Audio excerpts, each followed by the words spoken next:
Hi, it's Rebecca. Welcome to Metaphysical Monday. This is Inner Power Training.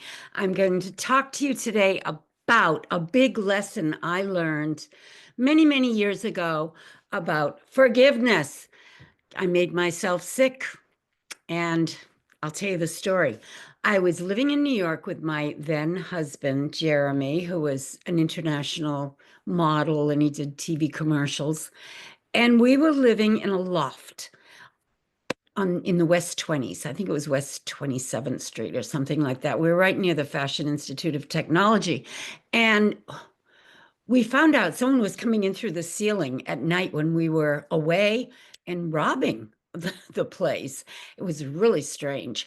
This was way back in the 1970s, the late 1970s in New York City, and 1978. So I found an apartment on East 81st Street that I really liked between Lexington and Third. And we wanted to move. But we had this young man who was an actor squatting in the apartment. He refused to move. He decided he was going to stay there, even though he lived in Manhattan with his parents. He was an actor and he just liked the idea of hanging out there and having a free place to live. So the landlord would not release us from the rental agreement until this guy left. It was a problem. So I got on an airplane and worked a trip to San Francisco. And I was the purser, the first flight attendant. And it was back in the DC 10 days when we had this deli service where people would actually get out of their seats and walk around the airplane and go pick up their smoked salmon and fabulous food, cheeses, and all kinds of good things that we served on the airplane. So we had to set this service up. I had a supervisor on board, and I was the first flight attendant, and I had the crew that I was working with. Well, they hated this supervisor. They had a very unpleasant name for her. I won't repeat it. It was a little crude, but that was her nickname in the crew circles. And she kept insisting that we do this service a certain way.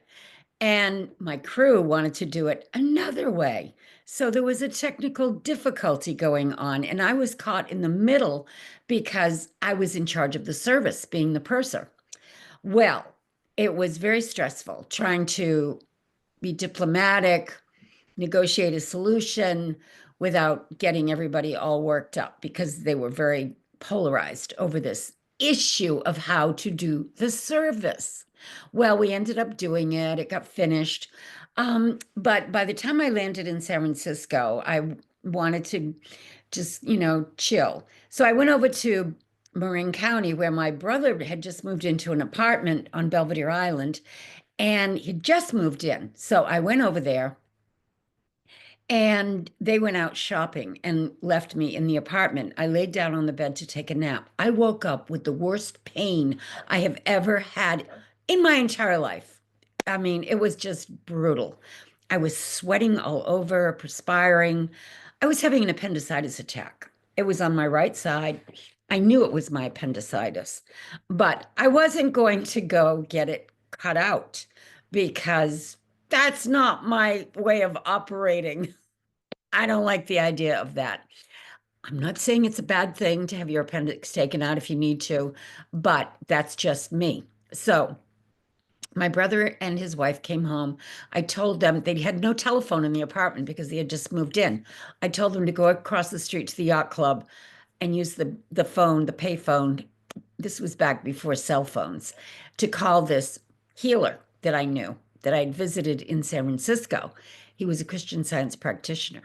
Soon as they got on the phone with this man, I felt this orangey glow around me. I'm not kidding you. That was my impression. I was surrounded in this orangey light, and I heard this voice, a male voice, say to me, "Love that man with all your heart."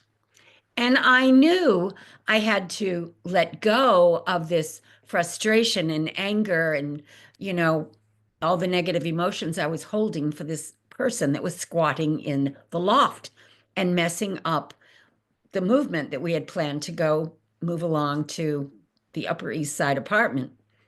Well, as soon as I released him and my negative thoughts about him, I felt an adjustment in my abdomen.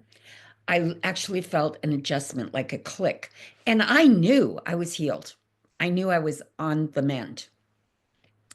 I was no longer worried that my appendix was going to burst, that something terrible was going to happen. And I was free.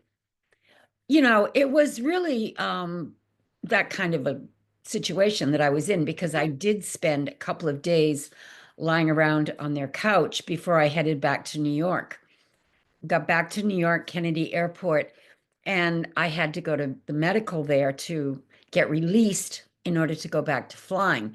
And I had this Kennedy Airport doctor poke me and have me, walk up some steps and analyze my situation. And he said, "You definitely had appendicitis attack and you could have died." Well, I didn't, and I still have my appendix. That was many, many, many years late, years ago. And I'm still here with all my parts. But anyway, I got back to New York, and lo and behold, I had another miracle. We connected with this lawyer that was a friend, somehow, not a close friend, but someone we had met, who wrote a letter, solved the whole problem. Legal letter, connected with this guy that was squatting in the loft, and he said, "I'm moving out, I'm leaving." And that was the end of that. That was the solution.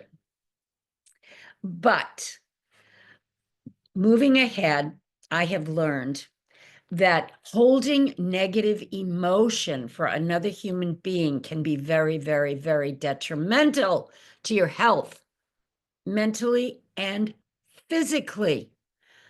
A lot of people right now have a lot of animosity toward people that are in charge of things in countries, including the United States.